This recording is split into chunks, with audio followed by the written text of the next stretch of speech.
नाही, हे कुणाच्या संचित कर्माची फळ आहे, आपली आहे. कारण जसं लेकरू लहान असतं, तुम्ही बघा लेकर कुणाचंही असो हे सांगितलेलं ऐकतच नाही. सगळ्यांना अनुभव असेल, लग्न झालेले प्रत्येकाला लेकर असतील, लेकरू सांगितल्यानंतर ऐकते का?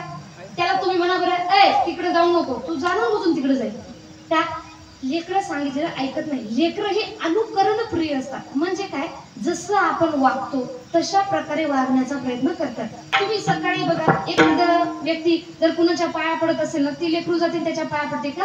कारण जसं पाहते तसं वागते. एखादा व्यक्ती जर त्या लेकरा समोर तंबाखू खात असेल तर ते लेकरू जरी खात नसेल तरी ते असं रोज त्यांचं खेळणं चालू असते. काय तंबाखू तंबाखू. कारण लेकरं जसं पाहतात तसं शिकतात. आता तुम्ही म्हणत असाल ताई आम्ही आमच्या लेकरांना वाईट शिकवण देत नाही, मग तुम्ही कसं म्हणत असाल? मी सांगते, कोणतीही आई लेकरांना शिकवत नाही की बाळा तू दारू पी किंवा तू कुणासोबत पळून जाय किंवा तू काहीतरी भांडणी कर. पण हे शिकवण मिळते कुठून? आपण त्यांना शिकवणं गेलोय, पण त्या ज्या गोष्टीतून हे सगळे शिकवण मिळते त्या गोष्टी आपण त्यांना दाखवलो. असा एक पिक्चर हल्ली निघालेला सांगा बरं जे आपण परिवारासोबत बसून पाहू शकतो. पाहू शकतो का? अहो पिक्चर सोडा, ऍडव्हर्टाईज सुद्धा आपण परिवारासोबत मिळून पाहू शकत नाही. अशा प्रकारे आपण आपल्या लेकरांना सगळं काही दाखवतोय.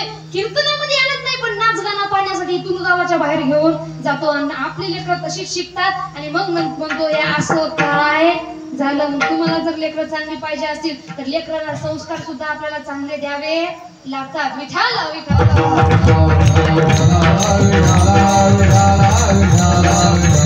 संस्कारामध्ये छत्रपती शिवरायांच्या संस्कारामध्ये फरक आहे बघा. आपली लेकरं आपली युवा पिढी हे थोड्याशा कारणांवर सुद्धा आत्महत्या करायला लागले. आपल्या लेकरांची आत्महत्या करण्याचे कारण काय? मला मोबाईल पाहू दिला नाही म्हणून मी आत्महत्या करणार. बरोबर, मला मोबाईल घेऊन दिला नाही म्हणून मी आत्महत्या करणार. अजून सगळ्यात भयानक कारण ती मला मिळाली नाही म्हणून मी आत्महत्या करणार.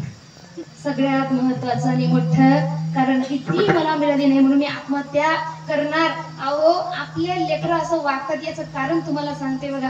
लहानपणापासून मोठं होईपर्यंत त्याच्यासोबत पिक्चर पाहू आपण मोठं होतो. पिक्चर मध्ये आपल्याला काय शिकवलं जातं, काय सांगितलं जातं तुम्ही बघा पिक्चर मध्ये, की बाळा तुम्ही प्रेम करा, मुलं मुली प्रेम करा आणि या प्रेमामध्ये जर तुमचे मायबाप जरी तुमचा विरोध करत असतील त्यांचाही विरोध करा, पण तुम्ही दोघं सोबत राहा. ही गोष्ट कुठून आपल्याला पाहायला मिळाली? हा, मग तुम्ही लेकरांसोबत मिळून ते पाहता. मग लेकरांना काय वाटतं? ते मायबाप जाऊ देत चुलीत, माझं फक्त जगलं पाहिजे. जसे संस्कार तशी लेकरं. कुणीतरी आपल्या लेकरांना म्हणतं का बाळा थोडी ज्ञानेश्वरी वाच बर, बाळा थोडा हरिपाठ घे बरं, बाळा 8 दिवस आयुष्यभर आपलं तिकडं चाललेलं आहे कामामध्ये. सप्त्याचे फक्त 8 दिवस राहतात. 365 दिवसापैकी फक्त 8 दिवस आपल्या इकडे येत नाहीत का? नाही, कारण आपला विश्वास आपल्या संतांवर आणि आपल्या ग्रंथांवर आपल्या संस्कृतीवर उगला नाही ना. आपली तिकडं किती पैसा वेस्ट गेला तरी चालेल, पण सप्ताहामध्ये आपण घालणार नाही. एक उदाहरण द्यायचं म्हटलं, आजकाल लोक म्हणतात सप्ताहामध्ये पैसे घालायला परवडते. देणगी किती झाली? 500, 1000 की 200, 300? सुरुवात कितीपासून असते आपली? 200, 300, 125, 1000, जास्तीत जास्त 2000. याच्यावर कोणाचाही आकडा जात नाही बघा. 365 दिवसामध्ये फक्त 8 दिवसाचा सप्ताह आपल्याला 1000 रुपये देणगी देणं होत नाही. एक विचार मला सांगा पुरुष वर्ग, एक विमल पुडी किती रुपयाची आहे? 5 रुपयाची. दिवसातून 10 खाल्या तर 5 10 50 रुपये रोजाने. एका महिन्याचे किती व्हायलेत? 1500 रुपये. ते खात नाही, तुम्ही सांगा किती व्हायले? 1500 रुपये. 1500 रुपये महिन्याला 12 महिन्याचे किती व्हायलेत? 18,000 रुपये नुसतं खाऊन थुकण्यामध्ये वाया घालवलो आपण. नुसतं खायचं नागोब्यासारखं थुकू थुकू सगळी जमीन खराब करायची. घर लाल, तोंड लाल, गाड्या लाल, सगळं लाल. थुकू थुकू थुकू थुकू 18,000 रुपये आपल्याला पुण्यामध्ये थुकून वाया घालायची आपली आहेत. पण 1000 रुपये सप्ताहाला देण्यासाठी कुठं तरी भयानक वातावरण आहे हो. अहो हे सप्त्याची सुद्धा देणगी उधारीमध्ये ठेवतात. पट्टी फाडायची, नंतर तोही गायब, त्याचा पैसाही गायब. एवढं ते याला शोधत आता सप्ताह झाल्यानंतर काय मागं लागत फिरणार आहेत. दे रे बाबा हा पैसा दे रे. हे का आपले मालकीचे येतं का? नाही. इथं न माता सगळ्यांनी द्यायला पाहिजे. कारण जे कार्यकर्ते जे काम करायला त्यांचा एकट्याचा फायदा आहे का? त्यांना काय आपण पगारी द्यायलो का?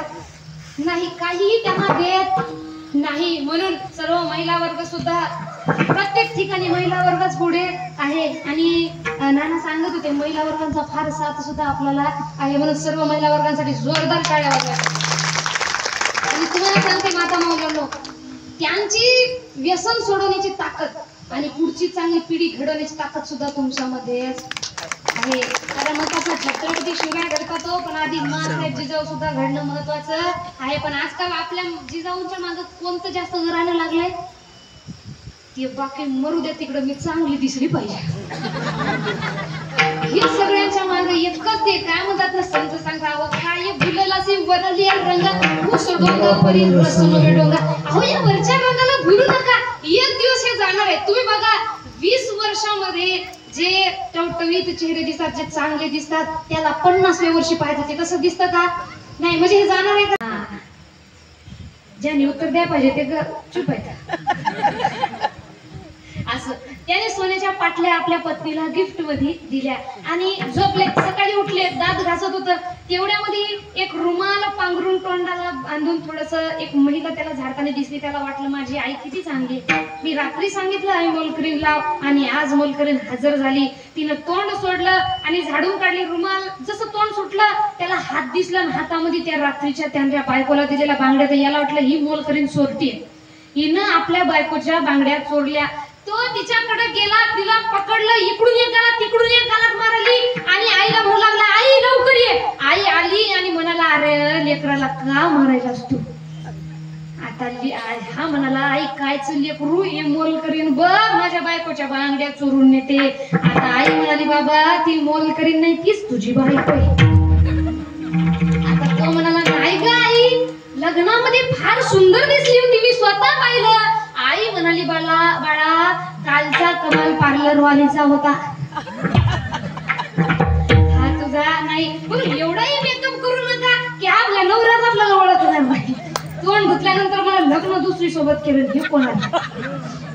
म्हणून मेकअप करा, विषय तो नाही की तुम्ही करायचा नाही, पण थोडासा मर्यादित सुद्धा असायला पाहिजे. आणि आपण आहे तसं स्वतः प्रेम करा, आहे तसं, कारण तुम्ही स्वतःला आहे तसं प्रेम करत नाही तर लोक तुमच्यावर काय करणार नाही. म्हणून आहे तसं स्वतःला एक्सेप्ट करा. कोणी म्हणतात अहो मी काळी आहे म्हणून मी पार्लरमध्ये जाणार, गोरे होऊन येणार, महिन्यानंतर पुन्हा काळी होणार. बरोबर ना, ते म्हणतात ना गोरे रंग पे नाही तर ना गुमान कर, गोरा रंग दो दिन में ढल जाएगा.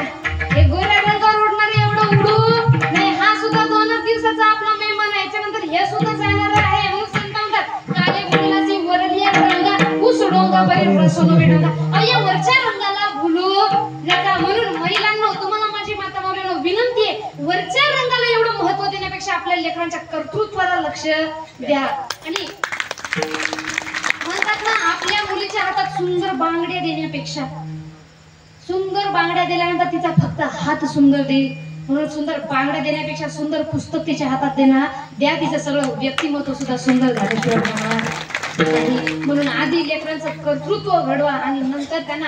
आणि एक महत्वाची गोष्ट म्हणजे लेकरांचं कर्तृत्व घडताना आपल्या मुलींना घडवताना एक गोष्ट नेहमी लक्षात ठेवा की मुलीला हे नाजूक फुलासारखं बनवू नका, तिला घरातल्या घरात ठेवून फुलासारखं कलीसारखं बनवू नका. नारीचे 3 रूप आहेत बघा, आणि हे 3 रूप आपल्या धर्मामध्ये शिकवलेले, आपल्या सनातन धर्मामध्ये शिकवलेले आहेत. आणि हे 3 रूप आपल्याला आपल्या मुलींना शिकवावं लागतील. 3 रूप कोणतं. पहिलं म्हणतात गोष्टीकडे लक्ष द्यायचंय की नारी प्रीत में राधा बनो, गृहस्थमय बनो जानकी. नारी प्रेम करायचं असेल तर राधेसारखं कर आणि गृहस्थी करायची असेल तर माता सीतेसारखी कर. के नारी प्रीत में राधा बनो, गृहस्थ में बनो जानकी, लेकिन काली बनकर शीश काटा जब बात हो सन्मान की.